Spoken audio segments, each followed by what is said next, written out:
Hi, I'm Leeza. I'm an international transformation specialist. And today I want to talk to you about a message that many of us have internalized and we don't even know it's happened.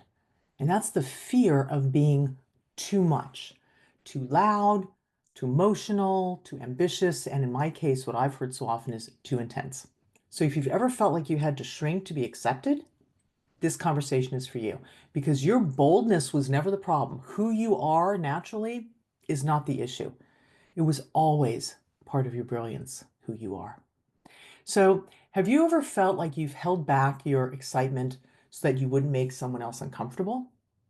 Or perhaps you have softened your dreams or even abdicated them, or you've changed your voice or your passion so that you can fit into smaller places or with people who felt smaller themselves. That's the silent tax that you pay, that fear of living in fear of being too much.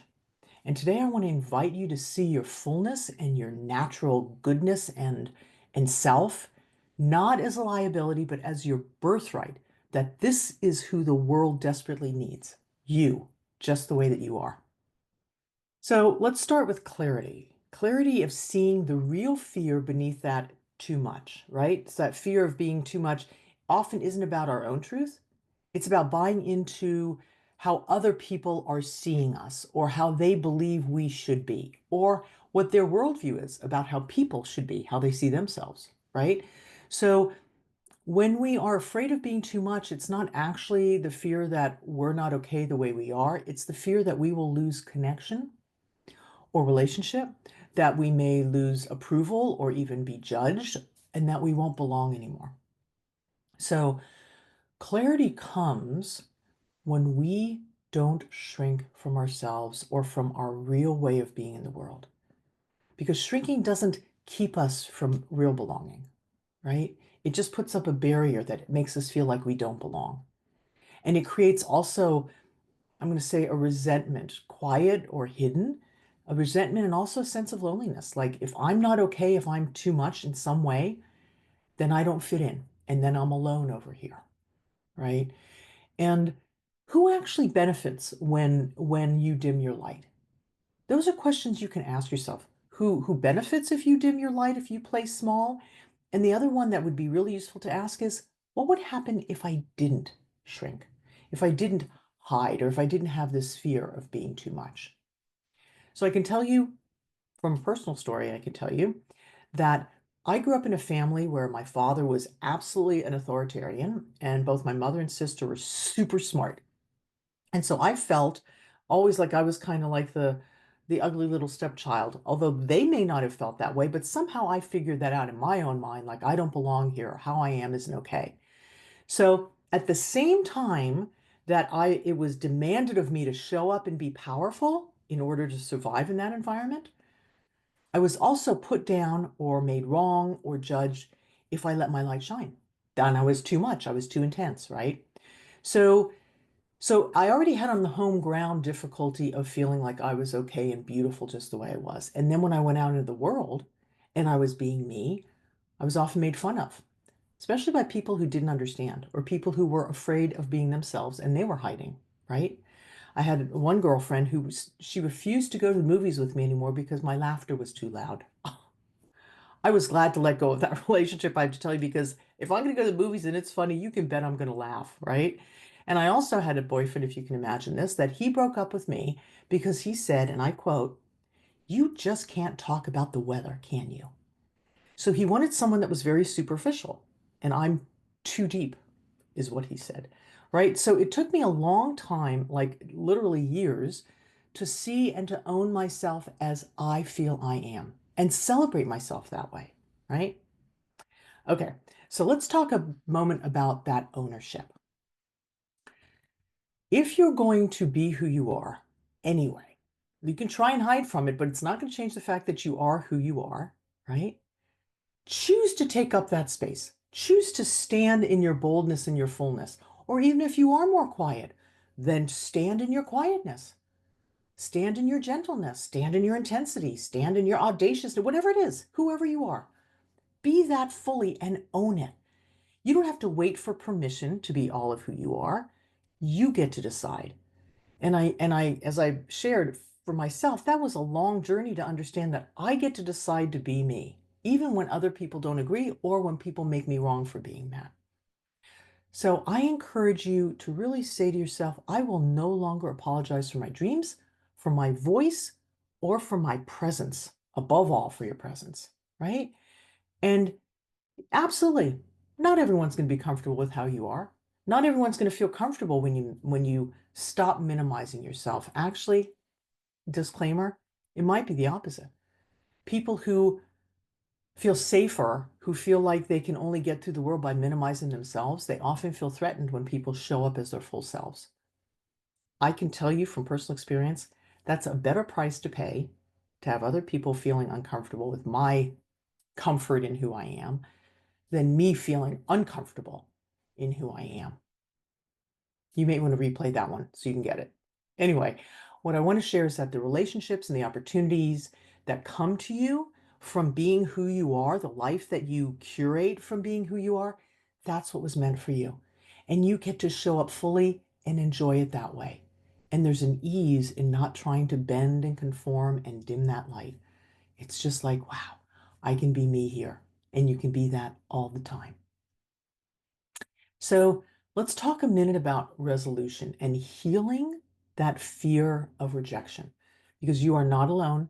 I would say the majority of the people that I work with are afraid somehow of being rejected and being left alone. And a lot of those wounds come from childhood, but not only. They come from just life experiences, right? Events can be harsh and difficult. So that fear of being too much is, as I said before, is really the fear of being left alone, of being misunderstood, of being judged for how you are. It's the fear of not being loved.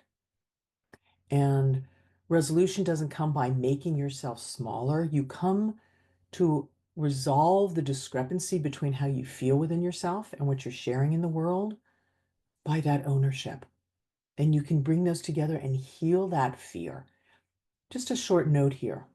Fear, if you want a different definition of it, instead of it's something to be avoided or conquered, fear is something that you don't want. It's something you don't want to happen, right? So if I'm afraid, if I'm fearful of being too much, what I don't want is to be rejected. What I don't want is to be left. What I don't want is to be made fun of, right? So that's the fear. It's something I don't want. If I turn my direction away from what I don't want to what I do want, I want to be accepted for who I am. I want to be in relationship with people I really care about and who care about me.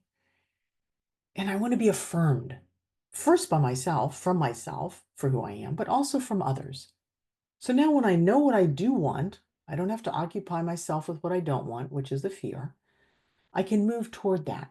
And you have the freedom to resolve that discrepancy of how you're feeling inside and what you're sharing outside by being who you are. It comes by standing in your truth long enough to realize that those who don't really see you or don't really get you, that you don't have to accommodate them. And if they leave your life, you can bless them and say thank you. And others will come who see you and appreciate you. And it can be a little scary. It's like, oh my gosh, they're all going. Just take a breath. And when you feel good about yourself and you own your value, you don't feel like you're too much of anything or you're too anything. If you can be with that, people will come who will see you. You weren't meant to fit into places that require for you to disappear at all. You were meant to be who you are. So excellence, if you will, is thriving in your fullness, whatever that is, right? As I said earlier, if you are more quiet, more introverted, if you're loud, if you're funny, if you're intelligent, whatever the two is, right? For me, as I said, it was too intense. Be that fully. Be who you are. One of the reasons that my work is so helpful to people, especially when I'm working in groups, but not only, is that intensity, that depth that I was gifted, right? So owning that and allowing that to be alive and present in relationship and in my work serves other people. And it makes me feel good because it's who I am anyway. I don't have to try and twist myself to hide it. So excellence isn't about fitting into pre-approved boxes. Like you have to be this and you check those boxes, then you're good. That's not excellence. It's about thriving in the fullness of who you are created to be and trusting that.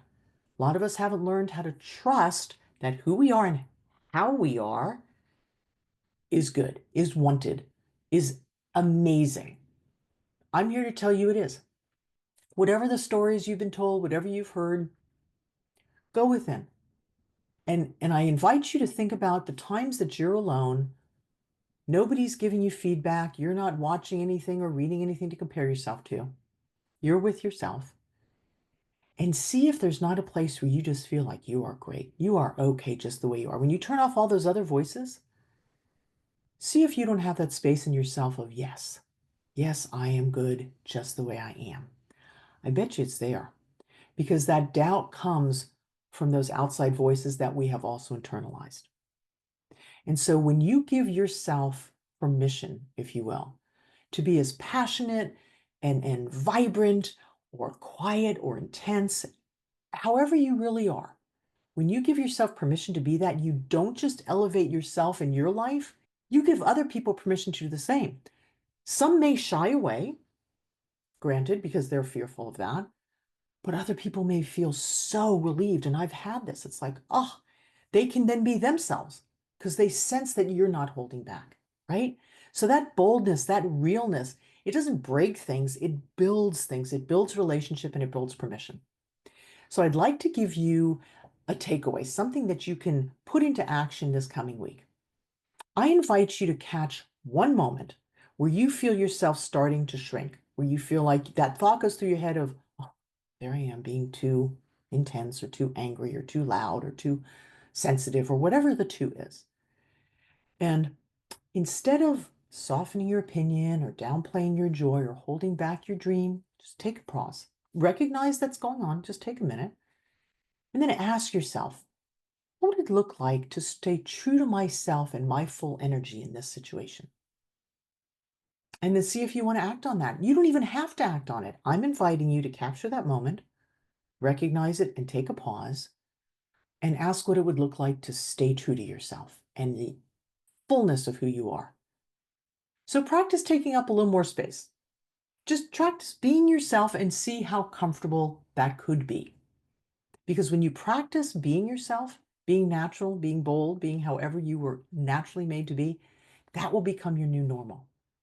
So if this message reminded you that you are not too much, fill in the blank, that maybe the world has been too small for you or hasn't allowed you to be fully yourself, then I invite you to like the video, subscribe for more, share it with someone who's really also ready to live without apology, right? And if you want to reclaim that fullness of who you are and be bold about it, then check out other programs and resources that are linked here in the description. You were never meant to dim your light. You were sincerely meant to shine exactly the way you are. I'm Leeza Steindorf. Be well.